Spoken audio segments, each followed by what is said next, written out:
Share it to my page because y'all know I don't know how to do that. And then once this, okay. All right. Okay, so greetings, champion parents. Welcome to Mommy Talk. As always, we are here to share information that's real, relatable, and right on time. Hold on, wait a minute. I know, right? All right. We're here to share information that's what? Real, relatable, and right on time. Hey. Dr. Pert, Miss Lisa, and Miss April. Hey, y'all. So I'm so excited today. We have a beautiful power couple in the house. First of all, let me just say, because I love Black love, okay? Black love. So we have the Joneses. Isn't that such a hello. And again, thank you for having us on. I know we talked about this for a while. Yes. So I'm just glad that it's finally happening. Yes. Thank you. Yes, thank you so much. And then, Corona just knocked everything out. So, I knew we had to, eventually get back to it. But I've been waiting to sit down and talk with you all for a long time because I've watched you raise your kids. I've watched their interaction with one another. I love the shout outs, James, that you're always giving your wife on Facebook. And it's a beautiful thing. Thank you. Man. I'm see smiling. That? Yes. Thank you. Yeah, so they are the epitome of a champion couple, champion parents. So as you all know, champion parent means that that you're not perfect, but your way is your way. And you are going to constantly do things to support your children, to uplift your children, and, just to make things work. So I want to say welcome. Thank you. So I'm going to hand it over to Dr. Pert. Yes. So you all are doing an amazing job with parenting and things in the city, and we are grateful to have you all here. But wait, before we begin, can you hit that note for me, Mr. Jones? Can you just say me and Mrs. Jones, Jones. That's okay. We got more than a thing. We got more than a thing going on. Yes. Yeah. Awesome. So can you tell our champion parents out there and our audience who is Mr. and Mrs. Jones, and how many children do you have? Go ahead. Okay. Well, in my words, Mr. and Mrs. Jones, we're a couple that's learning every day.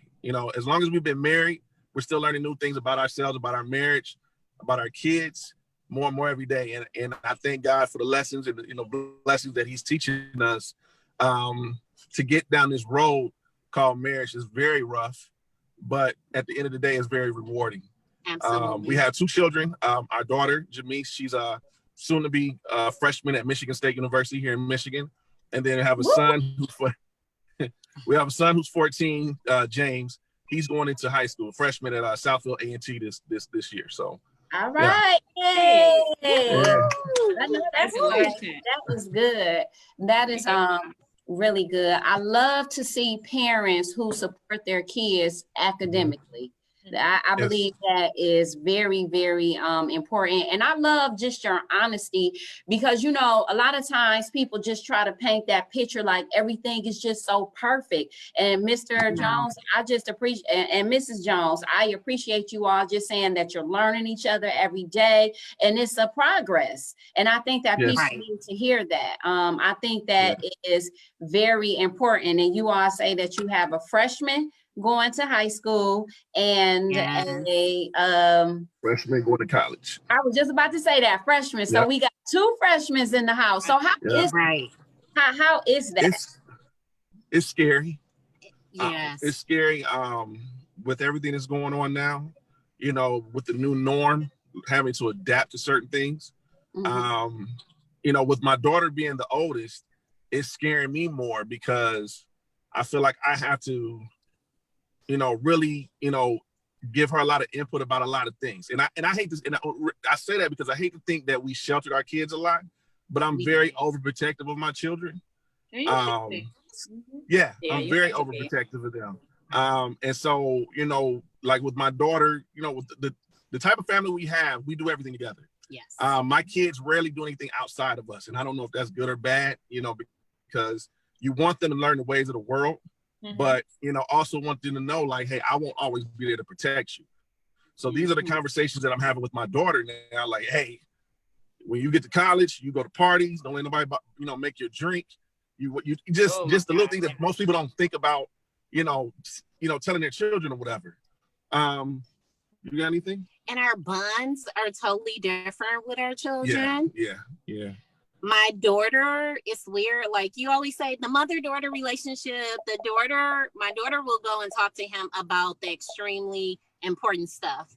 If there's a boy, if she really likes somebody, if she wants to go to a boy party, she will only come to me for like the shopping, I need a new dress, or can you find me a place for a party? My son, on the other hand, he's more nurturing to me. He takes care of me. We have that bond. If I'm sick, he's the first one to say, you know, oh my God, you're sick. Let me know, you sit here, I'll carry it. And with him, it's like, okay, Dad, let's play the video game. So we have I'm happy about the bond because I want my daughter to get that father experience. I had a father who was there full time, but we never had that bond. My father raised me and my sister very strong. My mother worked every day. I mean, and it paid off. It really, really paid off because he raised us so strong and we stayed steady. But the relationship, it's amazing to see her to be able to let down her shield and go cry to him, or he need, you know, Dad, can you run me to the store or pick this up from the store for me? I love that type of relationship. Yeah, that's my baby. So that's his baby. Shout out to and my big boy is my baby. And that's good. And it sounds like you all support one another. And it sounds like there's no jealousy, like, oh, because my daughter has a relationship with the father or the son has a relationship with the mother. I think it's important to have that balance that you all and support with one another. Because, you know, sometimes you have individuals that feel like, hey, you know, the daughter or the father may be giving the daughter more attention, or that the mother may be giving the son more attention. But I don't get that from you all when you all are speaking, because you say that you do everything together. And I think that's important. We do. And I think that, you know, our champion parents out there can learn something from just what you all are communicating, that it's better to support one another than to have that tension and to be jealous. So so you all say that you raise your children. What about sibling rivalries? Does that go on in the household sometimes? Sometimes we have a boy and a girl. So in the age, they're so far apart, like almost 7 years apart. No, not 7. It feels like it. My son is taller than my husband. So getting to that. So my son, he's 14. So I'm 6'3". My son is taller than me. And so he feels like he's the big man of the house now. Right. And so, you know, but at the same time, he also feels as though he's still being treated as a baby. You know, so sometimes, you know, I may say something to him one way and then say something to my daughter the other. And he's like, well, why me? Why? He's growing into this manhood. And so I have to start looking at him as such, like, you're becoming a young man, you know, and it's kind of hard, you know, looking my son eye to eye now, because that's my baby boy. But that's just the way it is right now. And, you know, I have to take a different approach when it comes to him, you know, one way, and a different approach when it comes to her. My daughter is the more sensitive one. You know, so, you know, you kind of almost have to handle her. I don't want to say with kid gloves, but you almost have to, you know what I mean? Because, I mean, she'll get very emotional about certain things if you say it the wrong way. Versus my son, he's just straightforward. Like, you know, look, I want to do, like, for instance, he came to us, he said, Mom and Dad, I want to start my own business. Right. So he started a t-shirt business. I got his LLC and everything, got everything in order for him.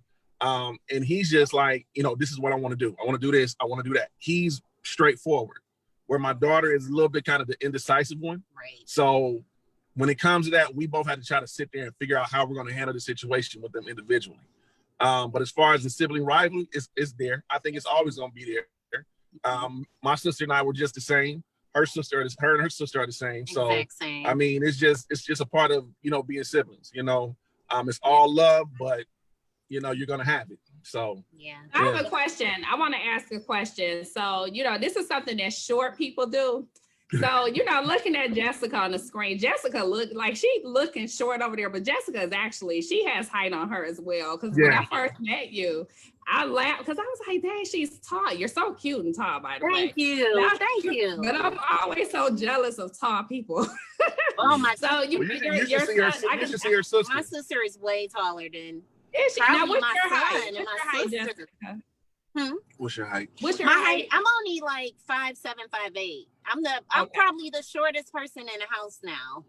Wow. Yeah. Everybody else is taller than me. And that's why I think with my son, I get that.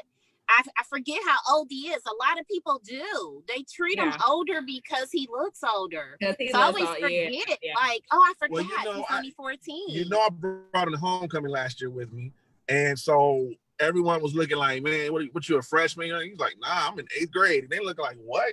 Like people on campus actually thought that he was, like a freshman or sophomore in college. Right. And so I feel like I have to watch him because so many people, they don't mean any harm, but because of his appearance, I'm listen, don't play with my kids. I'm very protective. Very protective. And so, it's rough though, because I'm having to try to start treating him as the young man that he is, and just realize he's growing up.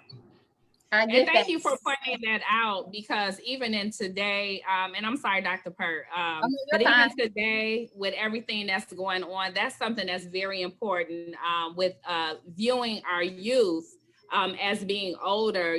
They're still our babies, but the way that the world and society, looks at them is scary, Oh yeah, so we'll be out somewhere and my daughter say, oh, I went to school with them. And I'm like, well, how old are they? Yeah. Oh, they graduated with me, or they're a sophomore. I'm like, wait a minute, and so she, my daughter asked me, she said, well, do I still look like a kid, Dad? I said, yes. And you look like your appropriate age. That's what you look like. Yes. And it's not to judge or knock anyone else's child, but y'all not my children. This is my child right here. And I don't need my child going out looking like some grown woman about to head to the club at age 18. Right. You got many years to get to that point if that's what you want to do when I'm long gone. But until then, because I'm not even looking for no boyfriends right now or girlfriend.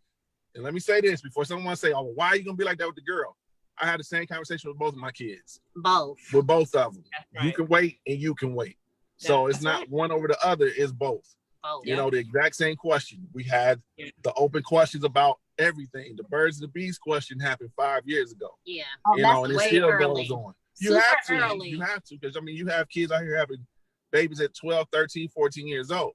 So I don't be friends. Like that's a lost art. Like becoming friends. Yeah. Like they don't do that anymore. Like even grown-ups are guilty. No one wants to be friends. They want to go out to eat, and then boom, bam, bam. Then it's they get right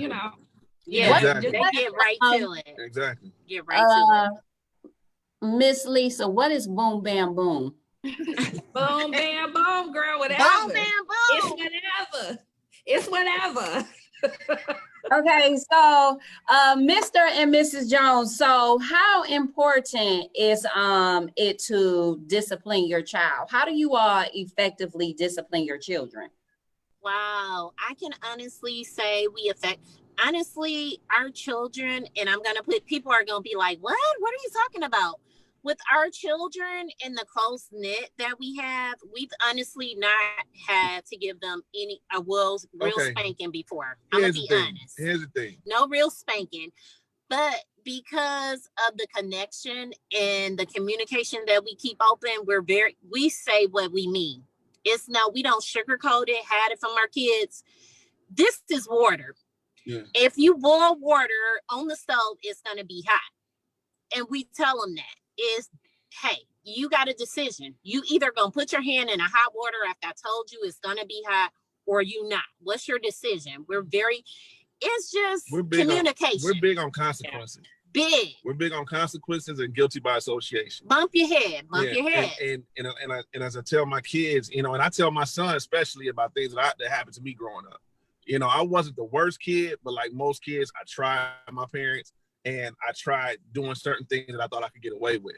And I remember at one point, I'm not gonna go into detail what happened, but I remember getting in trouble as a teenager with one of my cousins, and my dad kept telling me stop hanging with him. This was my cousin, but my dad knew what type of stuff he got into. And my dad, so we ended up getting into some trouble. And one thing my father told me, he said, look, because it ended up getting to the point where I had to go to the police station. He said, look, if they keep you, I'm gonna let them keep you. Flat out. And that was gonna be my consequence for doing something he told me not to do. So before my son can even get to that point, I let him know that everything you do in life has a consequence to it. It's either gonna be a good outcome or it's gonna be a bad outcome. But the choice is gonna be left up to you on which one you get. And see, I'm a preacher's daughter. Me too. And he's so my parents are old South. So it's like all they had to do was the look and the conversation, and that's it. And so with my parents, with my kids being around my parents, his parents, the conversation, all you have to do is have a conversation or have a look. Don't let my dad look down from the pulpit and look at you or my kids. You automatically be like, oh. Yeah, but I mean, not to make it seem like, we just had it like that, but our kids never got us to the point, thank God, to where we had to go to extreme measures like that. Go ahead, I'm sorry. And you know why I think that? Because it sounds like, one, you all are very structured, and two, that you all support one another, and three, that you communicate with your children. And I think in some households, and I'm not saying all, sometimes there's a lack of communication between the parents and their children. So I think, once again, champion parents out there, please listen to Mr. and Mrs. Jones when they say that how important it is to communicate with your children and hold them accountable for the consequences. It sounds like you all tell your children, I really like that. Guilty by association. Hey, and that there are consequences and that you all hold them accountable for that. So I just got to ask one thing too. Did your children, do they have chores? Yes. Yes. We give them chores. Yes. Mm-hmm. A list every day. We'll hit them with something different. Okay, those clothes I washed, I need you to fold them. Oh, okay, but I did the and that's to stop them from saying, well, I folded the clothes the other night. Oh no, okay, well, do something. You're right, you did fold the clothes. So since you folded the clothes the other night, you're doing the dishes today. You're gonna vacuum. Oh, go run this low. Go check on your grandparent. So we switch it up. We try to make them be challenging, because in real life, we always say if something happens to us, you're going to have to crush it in life, regardless. That's kind of, I hate to say it, but that's kind of like the guilt trip conversation. It's the guilt trip, but it's true, because, and I've always told my kids, I want you to become independent and self-sufficient, because at any time one of us could just drop and be out of here. What are you gonna do? Even if you can do the bare minimum to get you to the max, that's what I want you to do. Yeah. But, don't always look for me or your mother to be here to tell you.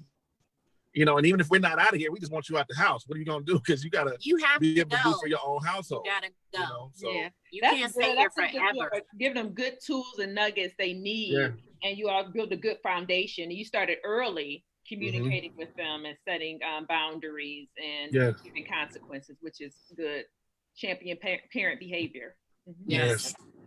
So I want to give a quick shout out to our viewers. Viewers, thank you so much for coming in with us.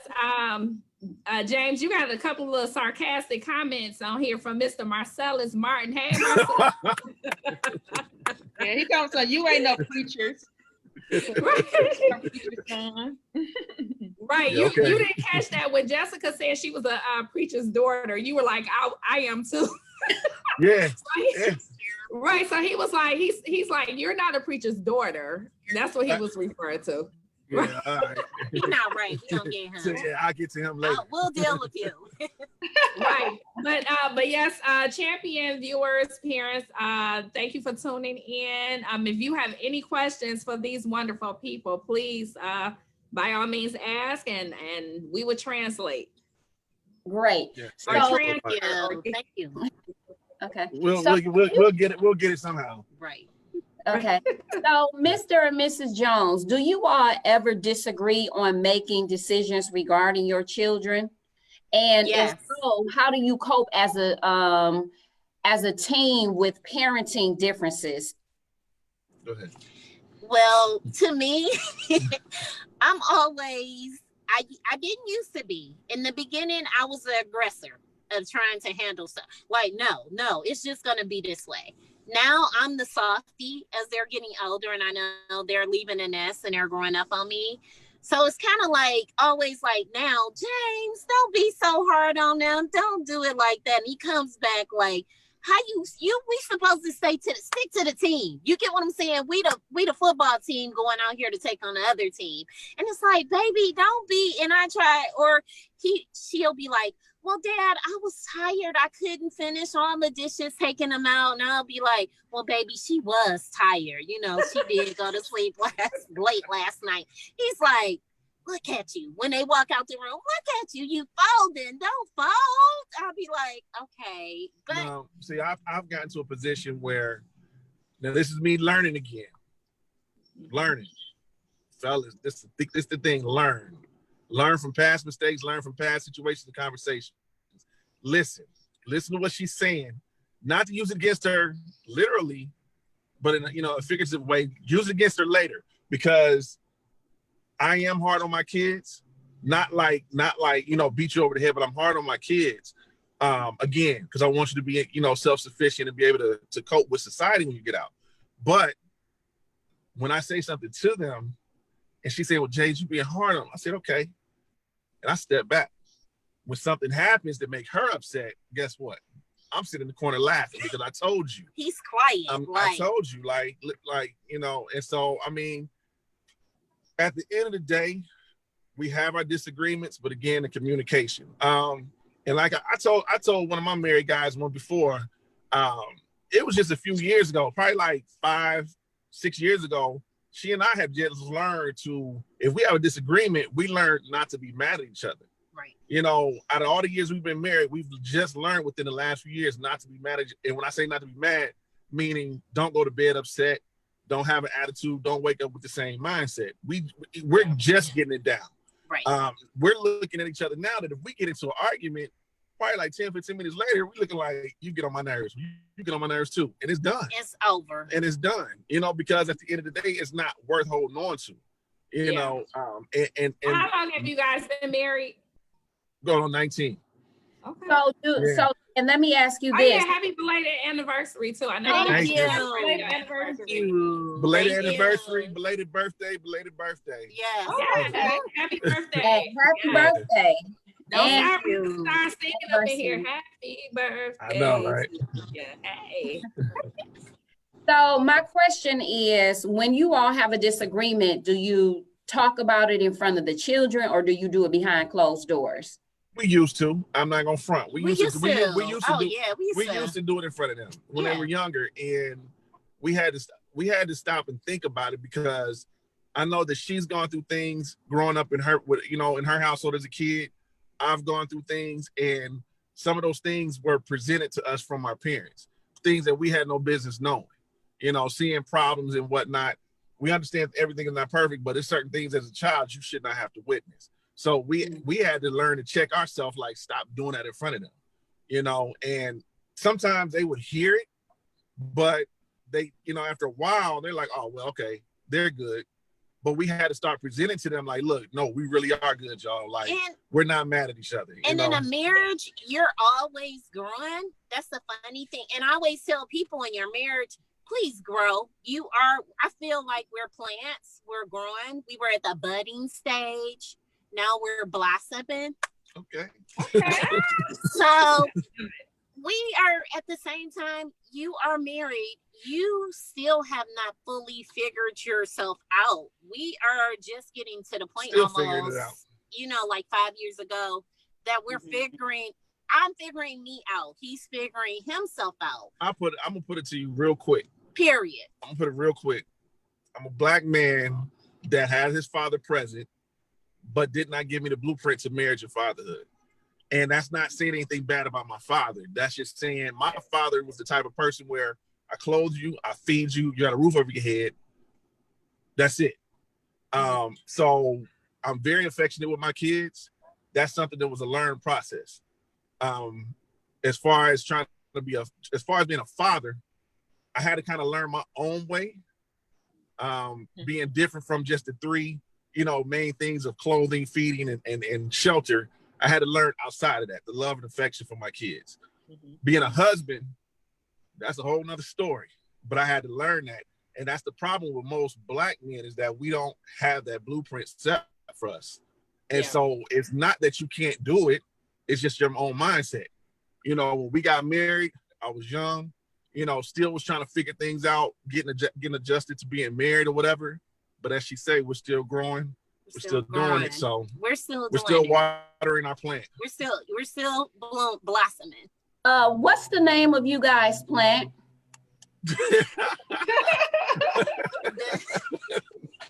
What do you want to call the plant? I don't know. What do we? Planted on Plant of Jones. Planted on Marauder there soil. It is. Yeah, that plant. No, not. Oh wow. All right. There it it is. Yeah.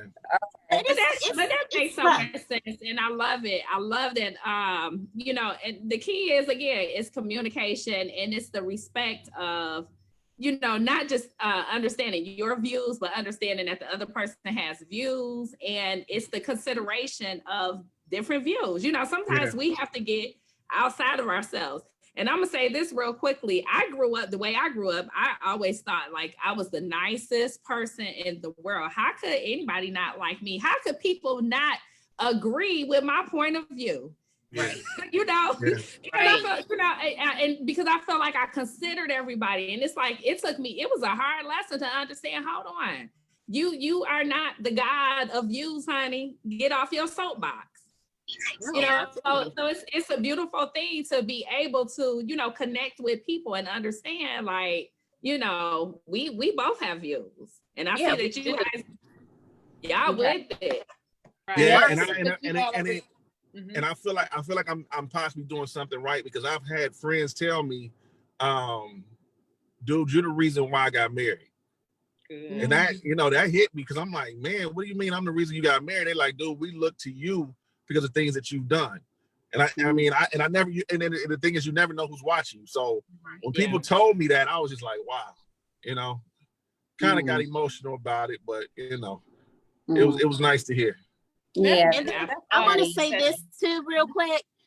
With our children, we always try to say we want to create our own memories, our own legacy, something different.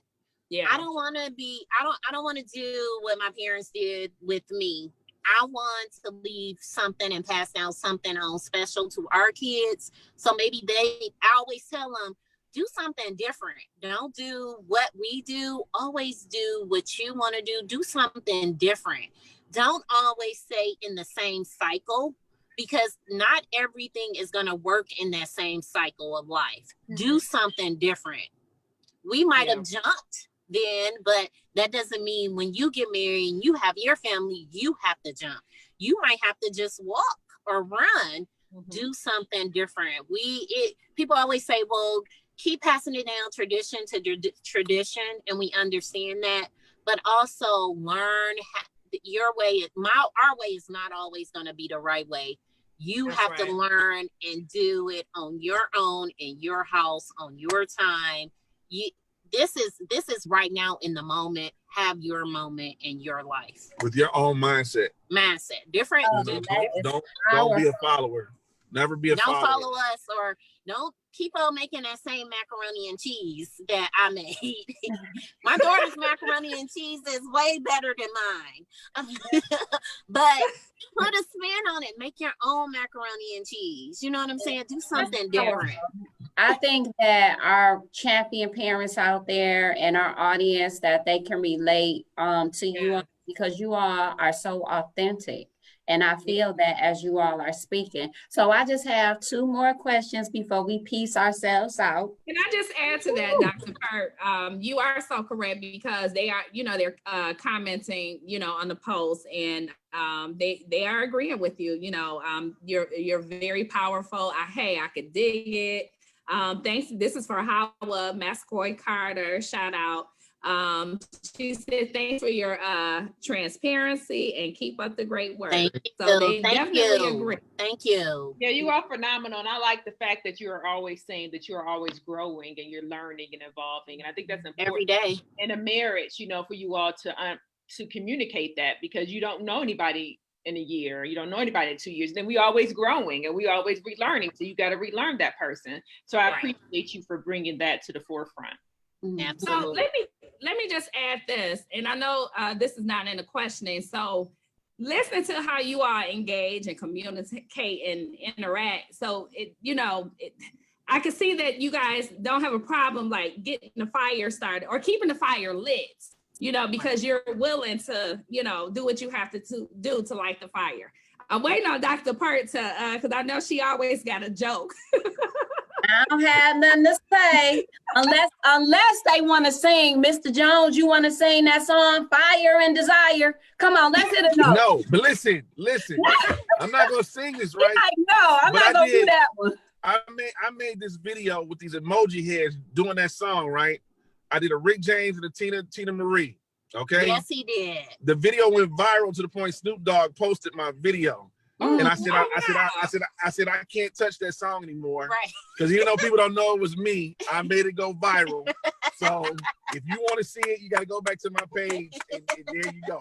There you go. Oh, most definitely. Well, make sure you share it. Posted on the end of this. Yeah. Yeah, there please. you go. There you So, go. like I said, I only have 2 more questions, then we're going to piece ourselves out. I'm going to group these last 2 questions together, because right now we're living in a pandemic, and some parents out there, and you all, I know you all are faced with the same choice because we're dealing with COVID. Are you all going to send your children back to school, or how do you feel about online learning or students being in a traditional setting? And how do you balance work? She gonna let me answer. I'm gonna let you go first. Well, that's because she knows that I'm kind of against sending the kids back. Like with my daughter, they have move-in date for them set for August 31st, and I'm still trying to wrap my head around how are you going to do this, because okay, everyone else, as far as the dorm rooms and all that, okay, social distancing. Well, how is that going to incorporate with her and her roommate? She has online classes, so why are you having these students come back to school if they're doing online classes? I know you're trying to get that money for the housing fee, so I mean, that's what they're trying to do. Michigan State they split. They got all the classes online. Yeah. Now she's like, no, let her go. She needs to get the experience. But what experience are you getting? Sitting in a dorm room and on a campus that you can't really enjoy because things are going on. I'm all for letting them stay home. With my son, I don't really know. He's ready to go back. I don't know about him going back as well. I'm just torn with it. She's just like, no, let it go. Trust God, and I get that, but God wants you to use some sense sometime and say, look, make a decision. And so I'm just really torn right now, and I think the closer August 31st comes, I may be trying to persuade her to let her stay home, because it just is, to me, because to me, it's just like we've never experienced anything like this before. And who are you to say, okay, send them to school, but you're not opening any type of government offices for people, to do certain things or whatever. You're not opening churches like that. You're not telling people, hey, send everybody back to do this, that, and the third, but you're sending these kids back to school. And then each day we keep getting these reports about all these students who have tested positive. So I mean, who really thought this out to send them back? Well, in my opinion, I want my daughter to go back to school, I would love for my son to go back to school. I think my daughter is mature enough, and through the whole routine of the pandemic, we have covered everything with her, hand washing, sanitizing, everything. My whole thing is, if they can never get this under control, they can never really find something that's really going to take care of this. She's already missed her 12th grade year. Do I want to get her to a point where she cannot be ready to still step out into the world? No, I don't. Do I want her to be safe? Yes. She's really the only one that leaves out the house that won't forget her mask. I got my mask. She's always asking us, do you have your mask? It's like, oh man, I forgot my mask. I got my mask. I got my mask back there somewhere. But I trust that she is mature enough to do the hand sanitizing. I need for her to be able to continue on like an adult to do things that she needs to do. What if they come to us and say, they can never go? We really thought this was something that was going to heal this. You can never go. She's going to have to learn in life with some situations, dealing with some tough stuff, that you're going to have to be able to continue on. My parents was never a halter with me. So that's how, I guess, that's one thing that I have to try to stop passing on. That's what I'm learning, that you have to continue on. You have to watch. So before she goes back to school, we'll re-go over everything with her, the guidelines, the thermometer thing to go in her head. She'll have one in her own room. But he's like, no. But I feel like they'll be okay. See, this is one of those disagreement moments right now, because I don't think it has anything to do with. I don't think it has anything to do with maturity. Because I always had an issue with this whole pandemic in the first place. You know, they say stay 6 feet away, wear your mask, wash your hands for at least 20 seconds, go through all of this, and yet people still dying. So if it's something as simple as wash your hands and stay 6 feet away, I can do that. Right. But you still got people dying. You got, someone just posted a post of this young man from Dayton, Ohio, where I'm from. I didn't know him, but apparently a lot of my friends or associates that I know knew of him, who just passed away from COVID, had it 3 days and passed away. And so, you know, if something like this is taking people in great numbers like this, don't give me a simple solution, because it's not that simple, obviously. You know, so that's why, you know, I can tell my kids that they're blue in the face, hey, wash your hands, stay away from them, put your mask on, don't go around them. If you see somebody coughing, sneezing, get away. I can tell them that, but is everyone else telling their people that? And so, you know, with me, it's like, I'm just, like I said, I'm torn about it. This is where we kind of bump heads, because I'm, like I said, this is where this kind of shows our personalities. He's very cautious. You got to understand, you're dealing with a Leo and a Cancer. Yeah, he's very cautious with the children. I'm like, oh, he want to go out there with no helmet and ride a bike? Go ride the bike. I'm like, go ahead, go ride the bike. Let me see you ride the bike. He's like, no, don't have them go out there and ride the bike. And I'm like, no, go ride the bike. But I definitely want my children safe. But like I said, what if they never come out with a vaccine to cure this? Or what if the vaccine doesn't work? I still want them, they're still going to have to live.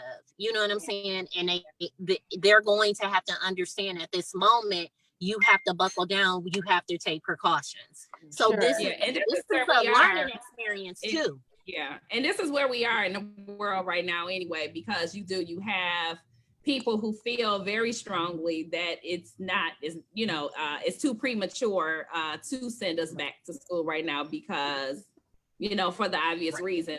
But you also have people who feel that, well, what if it never goes away? We have to learn how to live, and, you know, and at some point, you know, hopefully there will be a solution that makes sense. And hopefully all the resources will be provided. You know, if schools go back and they decide to do online virtual, hopefully they'll be able to provide the right resources for the special needs students, for the elementary students, for those who may be more affected by not going back. And you know, I just say, you know, I'm just going to say this: we just have to be patient, you know, and but we also have to do what's right for us. You know, we just have to continue to communicate, you know, with our families, with our children. And, you know, I'm a firm believer that we'll be okay. But, you know, I feel everything, you know, both of you said, and James, you know, I feel that with the people dying,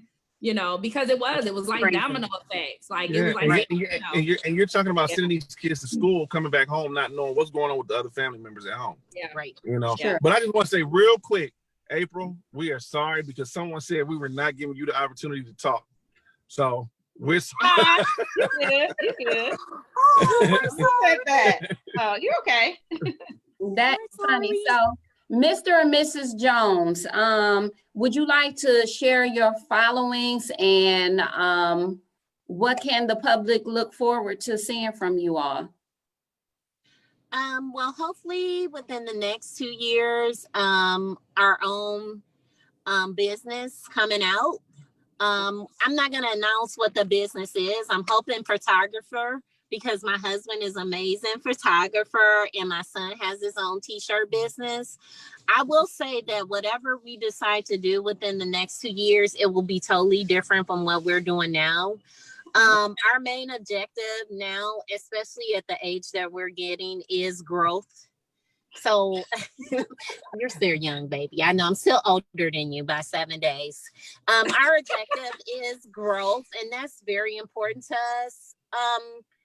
Really just continuing to love on our family, love the memories and make the memories now. Anything is possible. We believe that. Whatever you want, we believe that. Crush your goals, trust God, pray, just have fun. Every day is a new day to us. That hello, good morning is just a new start to something totally different, and you don't know what direction life is going to take you in. Absolutely. Thank you for those encouraging words. We really appreciate you all for coming on. We appreciate your realness. I'm sure our guests out there can relate to everything that you all were saying. I really enjoyed this interview. Thank you. Thank you. And can I say one more thing really quick? Yeah. It's a shout out. I'm sorry. Should have been I'm not gonna mention the name, but it's one of my closest friends. He's like my brother to me. He lost his father yesterday. Wow, I'm sorry to hear. Wow. Maybe. Yeah. Yeah, we appreciate the authenticity. Yeah, very authentic. So we appreciate you. Yeah. Yes, prayers to you and your family, for losing your loved one during this time. Thank you, ladies. Thank you for having us. Yeah, this is thank you. fun. Thank you, Mom Talk. Thank you. Yeah, and although the primary elections are over, we still need to be ready to vote in November, which is major. Be and ready. Be sure be ready to vote. Definitely. Voting, yes. Be sure to study your candidates to make a better informed decision, and let's vote out those who have overstayed their welcome. Make sure you complete your census, be safe, wear your mask, use your sanitizer, and remember to practice effective social distancing. Let us continue to work and unite to share as many resources as possible. Don't forget to be good and uplift someone today, tomorrow, and forever. And I'd like to leave you with a quote by Mr. Zion Cross. Each day is a banquet of opportunities. It's up to you to partake of its bounty or starve. So it's up to you. Thank you, champion parents, Mr. and Mrs. Jones. We definitely appreciate you. Thank you. Yep, and thank you to all of our Facebook Live audience for tuning in to Mommie Talk. Continue to visit the website and on our social media platforms at Mommie Talk Network. Until next time, champion parents. I'm good. Thank you. Yeah. All right. It's all good. It is.